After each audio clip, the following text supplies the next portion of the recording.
Hi folks, it's Andy. Welcome to this week's Kendo Rant.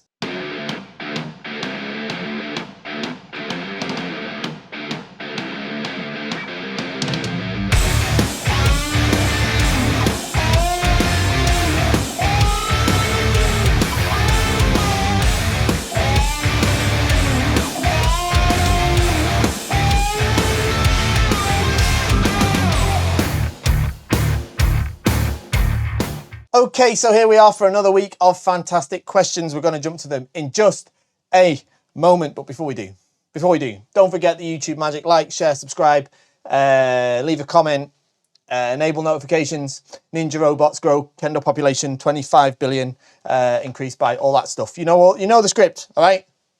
Do the YouTube stuff. More importantly though, if you like the videos that I put out, whether it's these Kendo rants, whether it's the analytic videos that I do, whether it's the instructional videos that I do, whether it's the feedback videos I do, all the videos that I put out free of charge. There's no membership costs. We don't charge you anything. You don't have to pay for subtitles. If you like these videos, the only way and the best way to support us is to shop at KendoStar.com. And that is fantastic news for you because KendoStar.com is the best Kendo equipment website in the history of the galaxy. And of course, I would say that because I own the place, but everybody agrees with me. All right, we are the best at what we do. All right, best quality equipment, best quality service by far.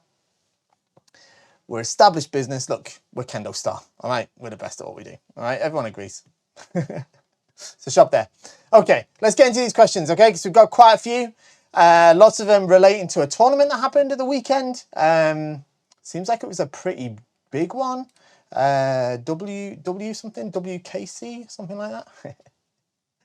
Okay, let's have a look. Okay, so hi Andy, writing this while watching Team GB's ladies on Thursday in between work. Don't tell my boss. Ooh, I hope he doesn't watch the show. Hopefully by the time you read this, Kendo's come home. Almost, almost.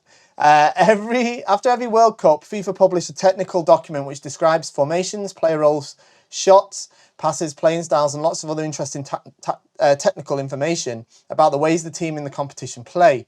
Does any similar technical analysis of the WKC take place? And are these results published? It'd be interesting to read how top-level international Kendo is changing and being played. To my knowledge, no, I've not seen that sort of thing. There's obviously coverage of the tournament across the board in all sorts of different media, but that sort of in-depth analysis certainly isn't carried out. The FIK certainly doesn't carry it out. I think, in terms of, it's a bit of a different sort of size of operation, right? You'd probably agree. So I'm not sure they have the sort of resource or capacity to publish that, but it would be really interesting to see it, wouldn't it? Like some sort of analytical data or whatever regarding everything, that could be collected. I would be interested in that, but I don't know of it at this current point. Okay, next one. At the WKC, some matches were timed incorrectly. Yeah, I heard about this. 4 minutes instead of 5 minutes as we transition from preliminary round. I struggle with that word. Preliminary round. Robin. I've got to say the word again now because I got it wrong.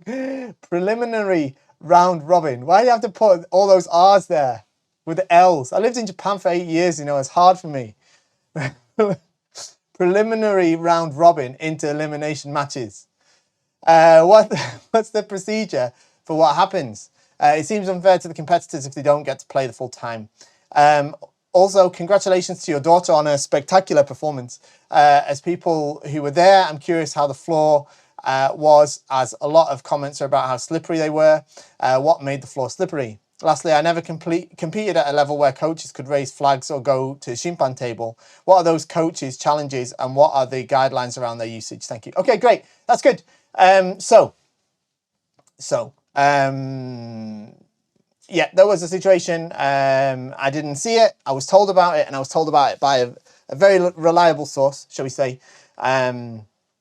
There was a mistake made in one of the matches. I won't identify anything of it, but there was a match where it was the first round of the elimination match, which moves from 4 minutes to 5 minutes, but the timekeeping on the table was done incorrectly, and that match was done at 4 minutes. The issue was, of course, that one of the players had conceded a point, and the match was a victory to the other player by Ippon Gachi. Okay, so with 1 point. So the argument is, of course, that with that additional minute, the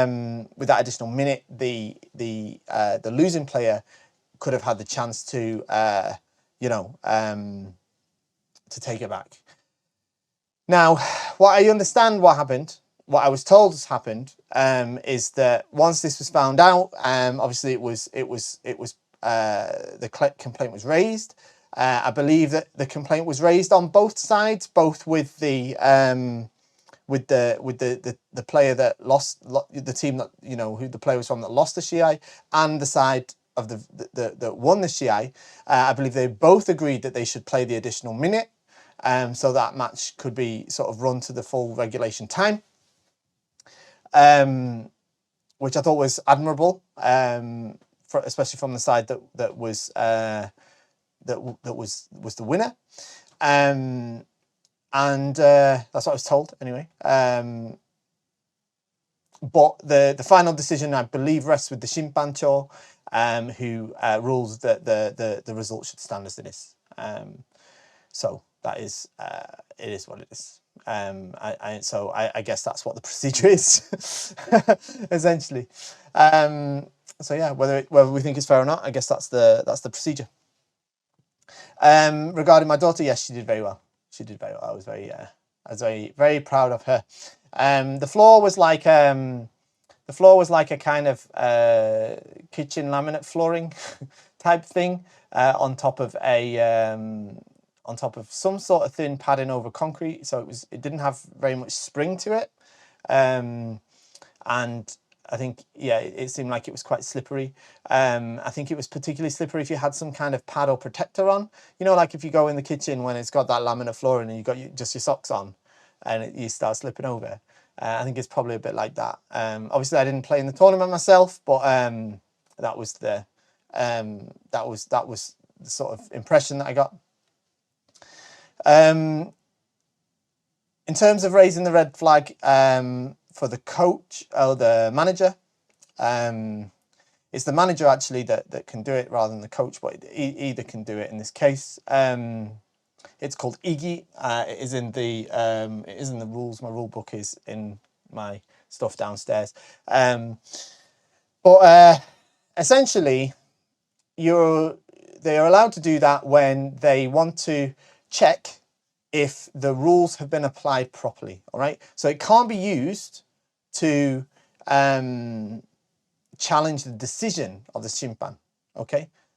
So that wasn't good enough for Ippon, or that didn't have zanshin, or that sort of thing. You can't use it for that and say, hey, that's not fair. You made the wrong decision. You can't do it for that sort of thing. But let's say a player receives hansoku, and then that hansoku is forgotten to be put on the scoreboard, and then maybe nobody notices, including the coach or the manager. I mean, at that point, if the match carries on and it doesn't get put on there, you could do it then and say the scoreboard is incorrect. It should show the hansoku. Or if one player has the hansoku already and then they get another, and let's say, I'm just coming up with an example off the top of my head. This isn't the only time.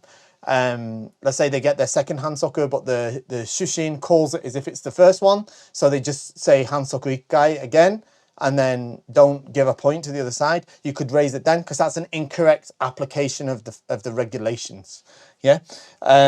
So I expect you're talking about what happened in the final match. I obviously don't know why the manager of the Korean team raised the flag, but I guess it was due to the timing of when the Japanese player asked to have the time, which was arguably incorrect, shall we say. It was arguably done at a point. You can only stop the match. You can't stop the match whilst the kind of match is in mid flow. Do you know what I'm saying? So they did this sort of hickey Wasa. I think it was from memory. As they did it, their sort of men came dislodged, but as they did that, the Korean player starts chasing them to hit them, and before the player can get to them, they put the hand up. So the match is still mid flow there. I think what they had to do is try to deal with the situation if the men's a little bit like that, and then separate and then stop, sort of thing, rather than whilst the match is still mid flow, is kind of arguably hands off, because kind of avoiding using the stoppage to avoid being hit. However, I don't know if at the end of the day that was I guess down to the shimpan discretion, because the appeal was not upheld. If that's what it was for, I don't know. Yeah, but basically that's how you use it. It's very rare. Okay, next one. Welcome back and congratulations for the fantastic results for Team GB. Thank you very much. They did very, very well, didn't they? They tried very hard. They've been training very hard over the past 12 months, and I'm very proud of their efforts. What one advice would you offer to aspiring Kenshis after the WKC 19? If you're talking about if for people who want to work towards perhaps being selected for the 20th WKC, or participate in their national team, then I think the one most important piece of advice is to listen to and follow your coaches and managers, or if you aren't part of the team yet, get involved with the squad training, talk to the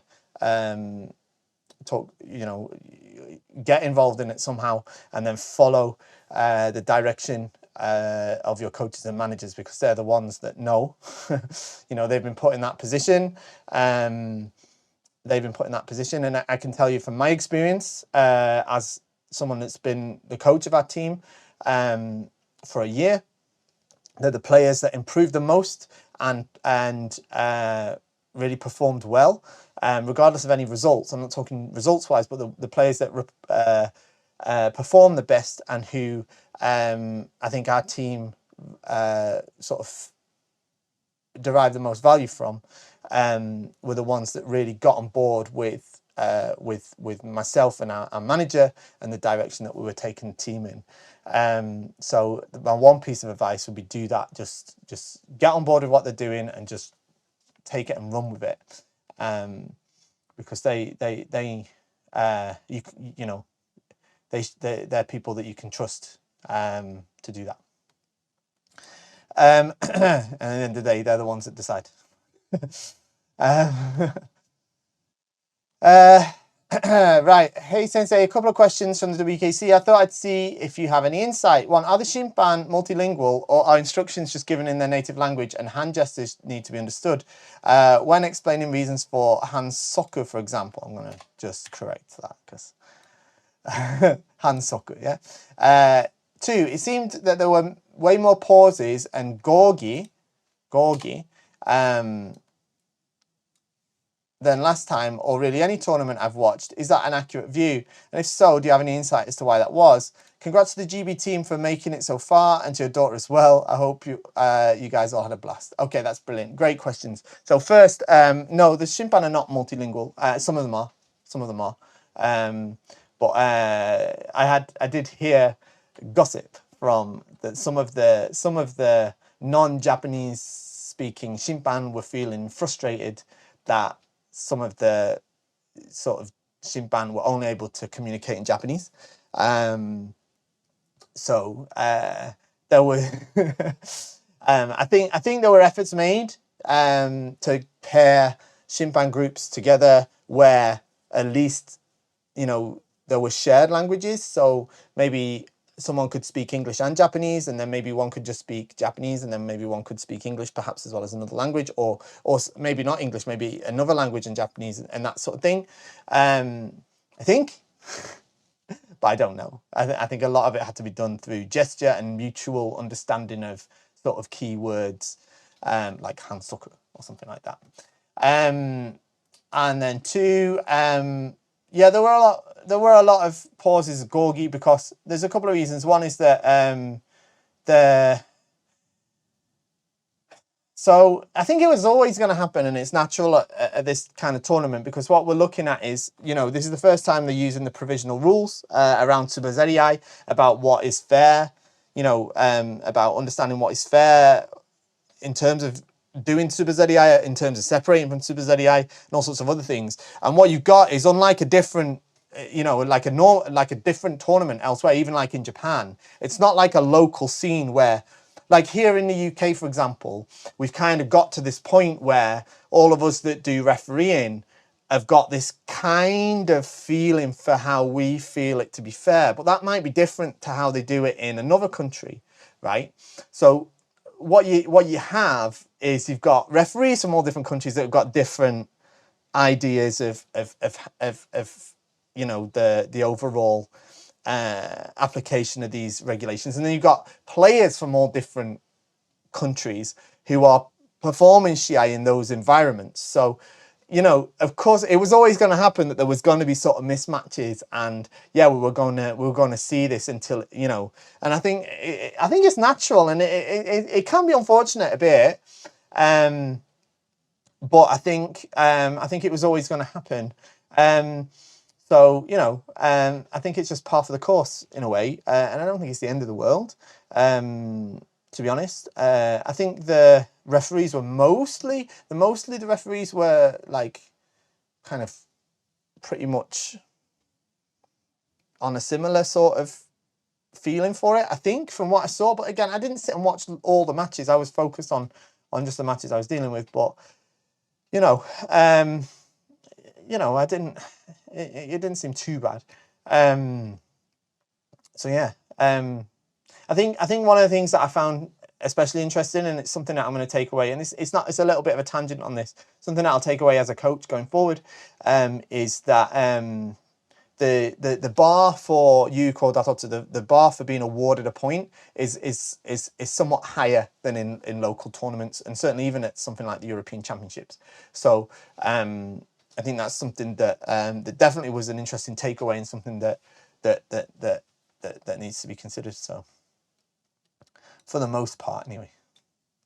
Congratulations on a wonderful performance by Team GB at WKC. Thank you very much. As coach, you must be ecstatic. Yeah, I mean, I'm very, very happy that our players were able to achieve so well. But I only played a small part in it. I helped give them a bit of guidance, but it's them that did the work, so I can't take all the credit. 4 questions that were WKC related. Okay, 1, how were you selected as the coach for Team GB? Was there a selection process that you had to undergo? 2, what do you think the age range was of the Shiaisha at the WKC? And what is your opinion of older Shiaisha taking part in the WKC? 3, do you know why the Korean team wasn't wearing their iconic white with the black stripe, hakama and white kendogi? 4, as a Kendo father, how did you encourage and cultivate a passion for Kendo in your daughter, who has made such an impressive debut performance at the WKC?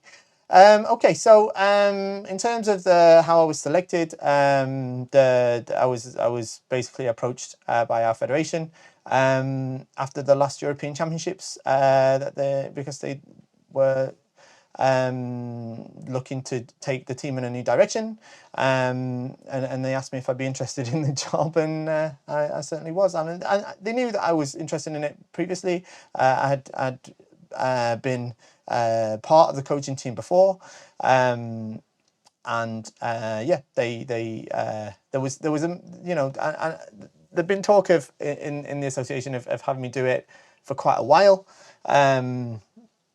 So yeah, I was glad to do it. In terms of what did I think the age range was of the Shiaisha? I mean, there was a huge age range. The youngest players, of course, were like 16, like my daughter. I know there was other players who were older, some even in their 40s. So I don't think I think there's, of course, with youth. They have speed and power and these sort of things, but there's definitely some examples of more experienced players being able to dominate the Shiai as well. So I don't think it's like it's definitely an age thing. Of course, it gets harder as you get older to compete at that level, certainly physically. But I think it was an interesting tournament for that, because, as I say, there were players of all different all different ages, and I think they all did very well. Do I know why the Korean team wasn't wearing the white and black stripe hakama? No, I do not know why that is. I do not know why that is, but I have heard rumors that things have changed a lot in the sort of Korean Kendo Federation and stuff, and things are getting a little bit more sort of internationalized, like sort of standard. I don't know if you want to call it internationalized or Japanized, I don't know. Is that a word? I don't know, but like more like in Japan, or more like, which is the kind of international standard, right? So I had heard of that was happening. I heard they started using red ribbons instead of blue ones as well. So, and I think it's a good thing. I think it's a really good thing, because I think the Korean team were excellent at this championships. Absolutely excellent. As a Kendo father, how did I encourage and cultivate passion for Kendo in my daughter? I don't really know. I don't really know, but Kendo is just such a big part of our family, with all of us sort of doing Kendo. My eldest daughter started Kendo. I think they both started when they were 7, whilst we lived in Japan. She didn't really love it when she was a kid, I don't think. I don't know.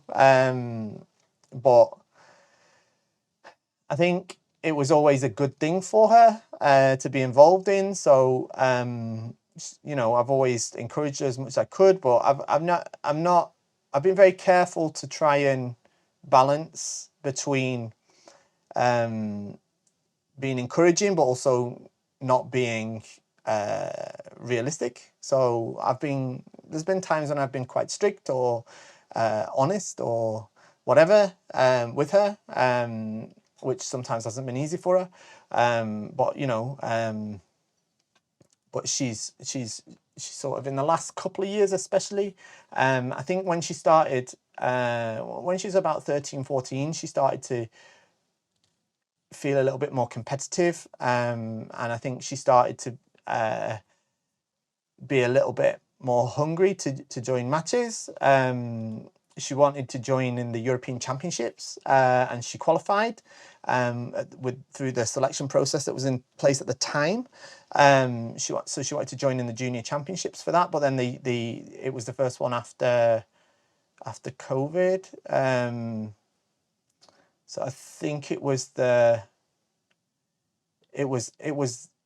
have been this year's one, maybe.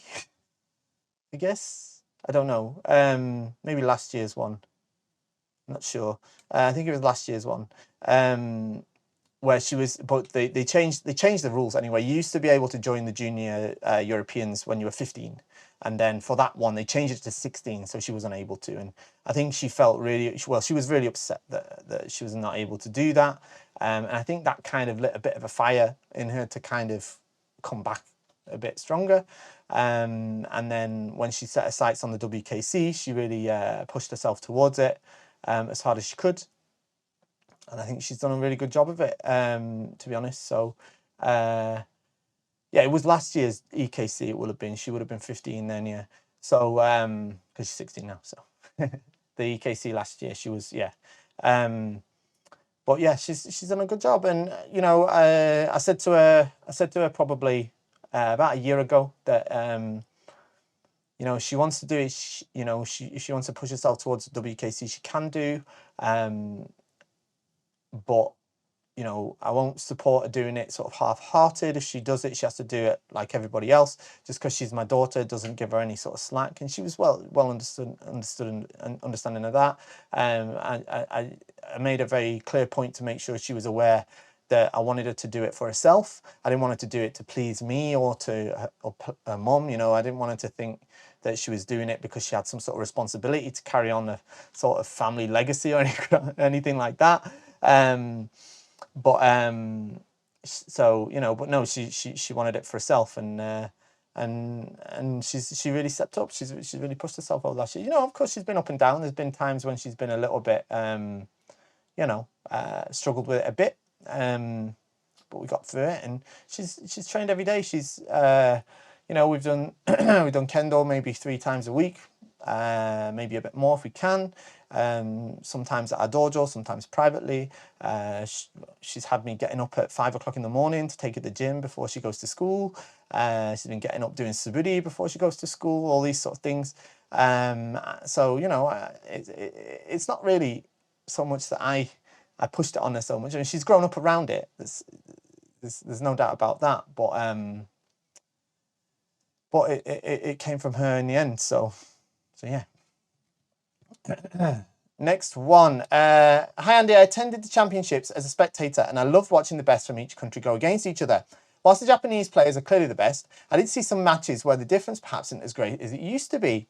A couple of French players, GB, the Koreans, etc. In your opinion, has the gap closed slightly, or are these one-off exceptions? No, I think the gap has definitely closed. I think, you know, yeah, it is clear and obvious that the Japanese are out ahead. Is that right? What I'm saying? You know, they're out in front and they are the leaders, and that's naturally to be expected, right? Because they've got the best sort of infrastructure for Kendo, right, of anyone. Now, obviously, Korea has a great one as well. But even so, the Japanese have got a massive pool of talent. They've got masses of infrastructure, and they've got the ability to, you know, have, let's not say professional kendoka, but they're as good as, aren't they? Right? But I do think that, you know, there are players that are getting more and more, you know, yeah, that gap is definitely closing. No doubt about it. No doubt about it. And do I think we'll see like a non-Japanese world champion in the near future? I don't know. If I'm honest with you. The interesting thing is, like, I think a lot of the teams or players that do really well have also spent quite a lot of time practicing in Japan.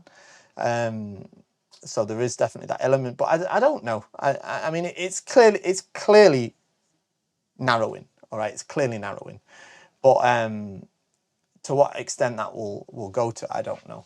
But I think it's really interesting. I think that on the whole, I think whatever anyone wants to say about the Shiai, the World Championships, certainly in terms of like the rules or anything like that, one thing that I think is undeniable is the quality of the matches was excellent across the board. I think the quality of the matches was absolutely brilliant.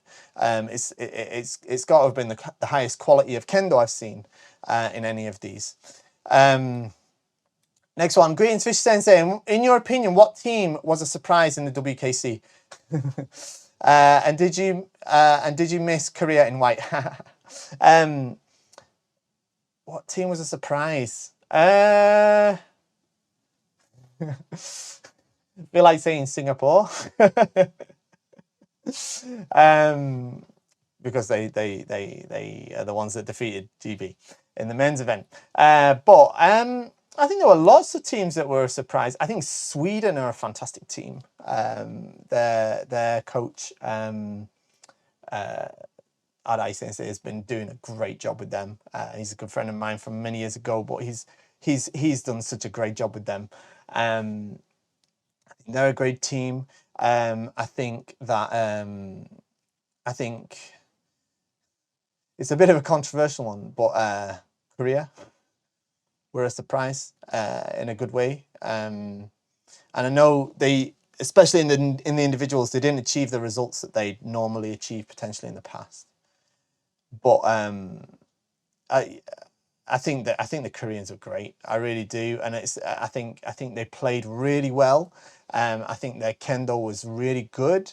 I don't think it was like there was, you know, it wasn't full of weirdness. It was like good. It was really good. And I know that meant that for some play, like to some extent, like some of the Japanese probably found that a little bit easier to deal with. But I don't think that's, you know, I don't think that's a reason to go back to what it was. I think there was, I think some of the Korean players were really excellent. So yeah, really hats off to Team Korea. I think it's the first time I've ever seen a whole stadium at WKC supporting the Korean team in the final.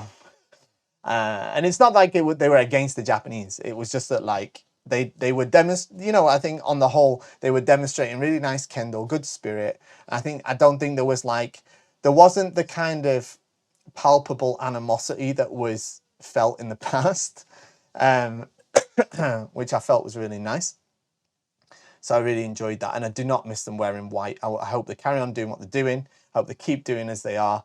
And I think that if they do, then they have got a shot at toppling the Japanese. I think they do. I think if they go back to what they were doing before and start doing sort of some of the weird stuff and things start going a bit out the window, then I think we might take steps back. But I think if they keep on this path, I think they actually do have a chance of toppling the Japanese. They weren't a million miles away from it this time in the men's event. The girls are still a little bit further away, but I mean, the Japanese girls women's team is crazy good. Okay, congratulations on a phenomenal performance in the WKC. Thank you. Love watching all the matches, and thanks to all the participants and those who supported the tournament. My question is about Kendo and pregnancy. Okay, I'm not sure I'm going to be qualified to answer this. My wife is 5 months pregnant with our first child. We love doing Kendo together, and we can't wait to share it with our son when he's old enough. She's received clearance from a doctor to continue Kendo for now, acknowledging you are not a medical professional. I know you and your wife went through pregnancy together whilst also being Kendoga. Do you or her have any advice or tips you would be willing to share on safely practicing while pregnant? Modifying Wasa or techniques, or when she chose to pause practice. We love your products, and my wife often jokes she wishes KendoStar had a maternity line. Thank you and cheers. So, if I remember rightly, because it was some time ago now, when my wife Miyuki was pregnant, I'm pretty sure she just, as soon as she found out, pretty sure she stopped Kendo. Essentially, she still came to practice, but she didn't put a bug on. She did not put a bug on. As soon as she found out she was pregnant, she didn't put a bug on again until after Miyabi was born. She came to the dojo. She sat and did Mitori Geiko. I don't know if she did some light suburi. She might have done. I think you could do that. And kata and stuff like that you could do. But anything that involves like taiatari or hitting and stuff like that, we just was like, nah. Like, it's just, she didn't want to do it. So I'm not saying what you should or shouldn't do, but that's what we did. But what's interesting is that yeah, so Miyabi, she whilst she was in the womb, she was listening to Kendo, and and even after she was born, when she was a baby, we'd take her. We had this kind of we had this car seat that would turn into a lay flat bed. We'd take her to Kendo together. In that, we'd leave her in the corner of the dojo whilst we did practice, and she'd sleep. She used to sleep through Kendo practice, Kakari Geiko, everything. She'd just sleep, and then when we stopped and it went quiet, that's when she'd wake up and cry. So Kakari Geiko was her lullaby in a way, in that regard. So yeah, that's it. It might not be the answer you wanted to hear, but I don't know. I think you just have to do what feels right, and just be super careful. All right, just be super careful. In terms of maternity line, yeah, I'll think about it. But listen, congratulations on it, and I wish you all the best for it.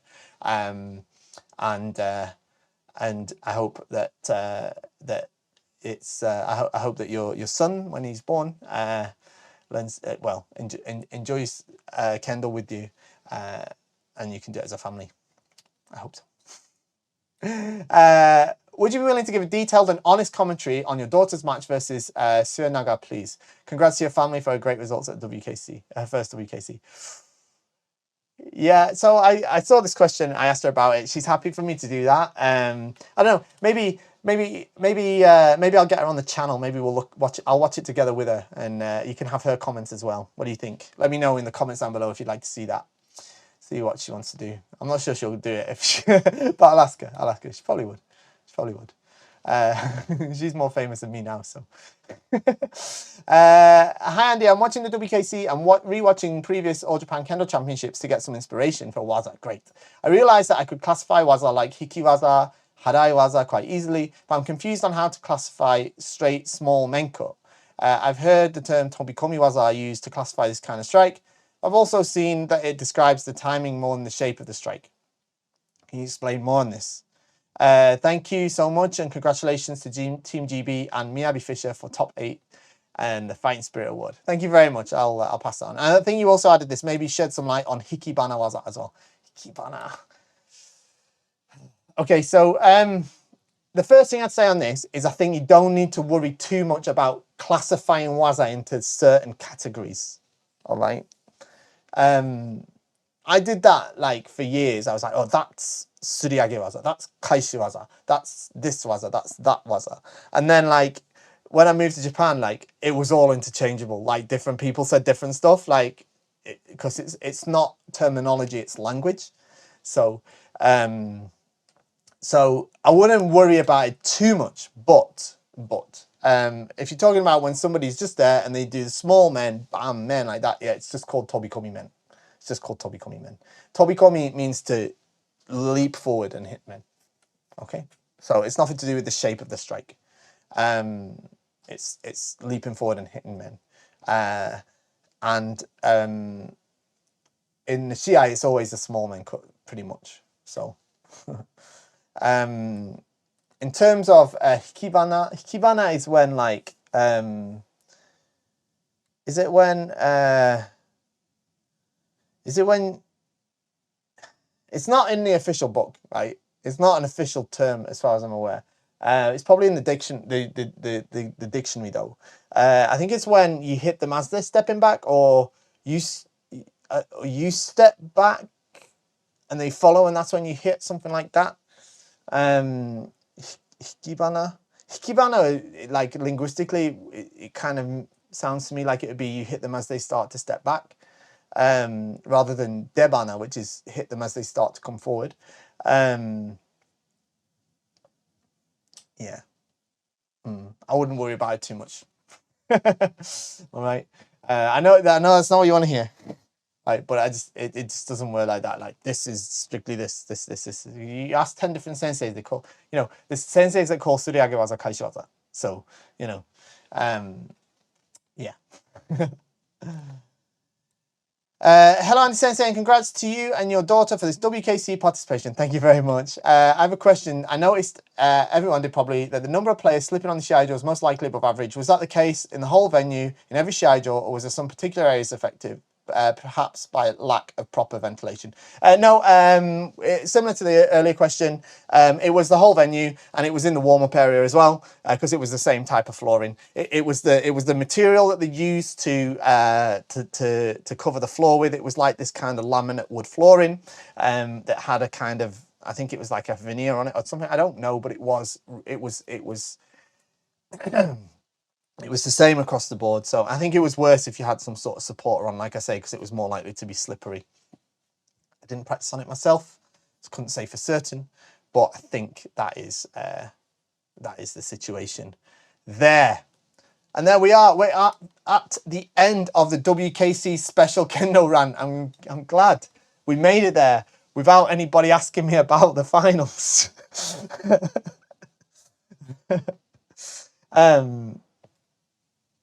Thank you very much for joining me. I wish you a very fantastic weekend of Kendo ahead. Shop at KendoStar, and I'll see you next time. Bye-bye.